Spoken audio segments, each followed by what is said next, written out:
उत्तर प्रदेश में बाबा का बुलडोजर अपराधियों पर चलने के लिए मशहूर है, लेकिन उन्नाव में तो भूमाफियाओं ने अपना ही कानून बना लिया है।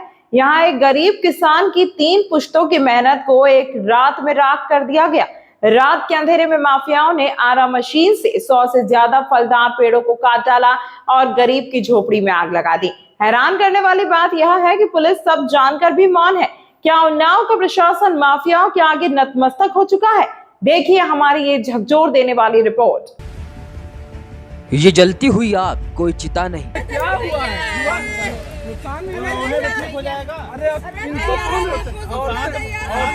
दिल दहला देने वाली यह तस्वीर उन्नाव जनपद के गंगा घाट कोतवाली अंतर्गत सुखलाल खेड़ा गांव की है। यहाँ इंसानियत शर्मसार हुई है। भूमाफियाओं ने एक गरीब किसान की जमीन हड़पने के लिए उसके हरे भरे अमरूद और आम के बाग को शमशान बना दिया। रात के अंधेरे में माफिया अपने गुर्गों और आरा मशीनों के साथ आए और लगभग 1 सैकड़ा फलदार पेड़ों को बेरहमी से काट डाला। इतना ही नहीं, किसान के आसियाने यानी उसकी झोपड़ी को भी आग के हवाले कर दिया। विडंबना देखिए, किसान के साथ यह जुल्म पहली बार नहीं हुआ। पिछले महीने भी बिना किसी नोटिस के इसी बाग पर बुलडोजर चला दिया गया। इसे उजाड़ने की कोशिश की गई, तब भी पुलिस तमाशबीन बनी रही और आज भी स्थिति जस की तस है। गांव के प्रधान और स्थानीय लोगों का कहना है कि पीड़ित परिवार 3 पीढ़ियों से इस जमीन पर खेती कर अपना पेट पाल रहा है, लेकिन रसूखदार माफियाओं की नजर अब इस बेशकीमती जमीन पर है।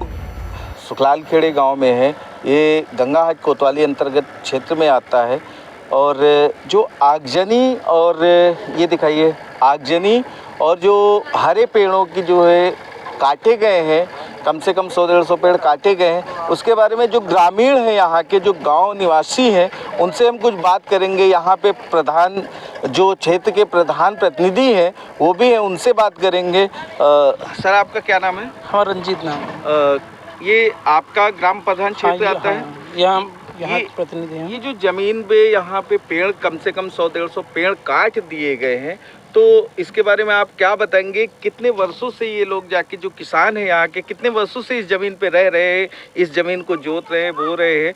कितने वर्षों से काम चल रहा है? जब से हम ये सुध संभाला है तब से इन्हीं कब्जा है। बाकी गाँव वालों के मुताबिक वो भी बता रहे हैं, बूढ़े बूढ़े लोग, कि जब से हम पैदा हुए तब से ये अपना इसमें काबिज है, अपना काम कर रहे हैं। हाँ, लगभग कितने वर्ष हो गए होंगे? जब गांव वाले जैसे दादा की उम्र 60 साल है ना, तो दादा बताया यानी हमारे शुद्ध से लोग अपन बई जोत रहे हैं। और उसके पहले से ही बई जोत रहे हैं। पेड़ है, इसको भी उजाड़ दिया गया है, इसको काट दिया गया है। हम दिखाएंगे, ये आरा मशीन रात को चली हुई है, ये आरा मशीन चलाई गई है, ये आरा मशीन चलाई गई है। ऐसे करते करते कम से कम 100 से 150 इस बाग के पेड़ों को, हरे पेड़ों को, जिन पे देखिए फल लगे हुए हैं, इनको काट दिया गया है रातों रात, सिर्फ ज़मीन कब्जा करने के लिए।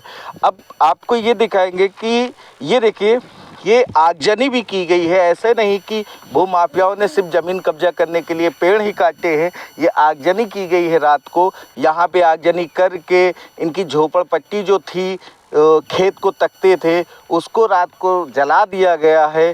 पूरे पेड़ जो है उजाड़ दिए गए हैं। कहाँ रहते हैं? सुखलाल खेड़ा में। क्या कुछ हुआ है, पूरी बात बताएं। 20 जनवरी को पहले मेरे 10-12 पेड़ गिराए गए। जो है कि दीपू शुक्ला भूमाफिया का काम करते हैं, उसका आदमी है अनुज, और वो आदमी को भी डेली लेके आ रहा, 20 जनवरी से डेली लेके आता है। कभी प्रशासन को लेके आता है, कभी अकेले आता है, और ये भी धमकी देता है कि सबको लगा के केस सबको जेल के अंदर डलवा देंगे, उसके बाद हम कब्जा ले लेंगे। और एक दिन तो उसने मेरे साथ 6 फरवरी को उसने मेरा हाथ शाम 6:30 बजे हाथ पकड़ के खेत से बाहर खेत दिया और गिरा दिया ज़मीन में भी। और उसने हमारे हाथ पकड़ के मेरा बदतमीजी बहुत करी, बहुत गाली दी, गंदी गंदी। ये जो पेड़ काटे गए हैं, ये बाग जो आपका उजाड़ा गया है, आगजनी की गई है, झोपड़पट्टी में आगजनी की गई है। हम कैमरामैन से चाहते हैं कि ये ज़रा आग की तरफ दिखाए, जहाँ ये झोपड़पट्टी जल रही है। इस झोपड़पट्टी में आग लगा के रात को इसको भी जलाया गया है। ये कैसे क्या हुआ है, इसके बारे में कुछ बताएं।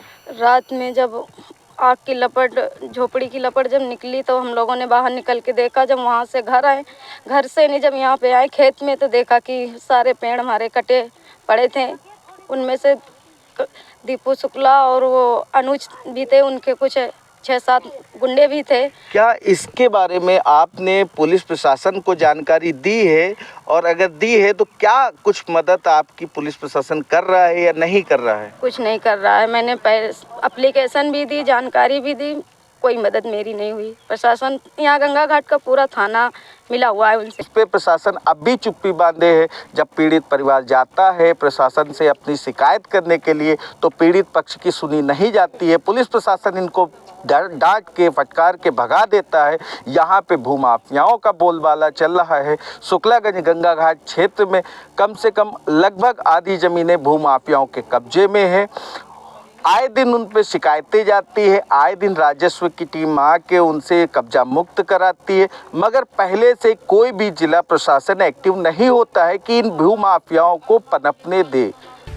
पीड़ित परिवार न्याय की आस में दर दर की ठोकरें खा रहा है। थानों से लेकर तहसील तक चक्कर काटने के बाद भी आज कोई सुनवाई नहीं हुई, तो अब किसान ने मुख्यमंत्री के दरबार में न्याय की गुहार लगाने का फैसला किया है। माफियाओं के इस आतंक ने पूरे गांव में दहशत फैला दी है।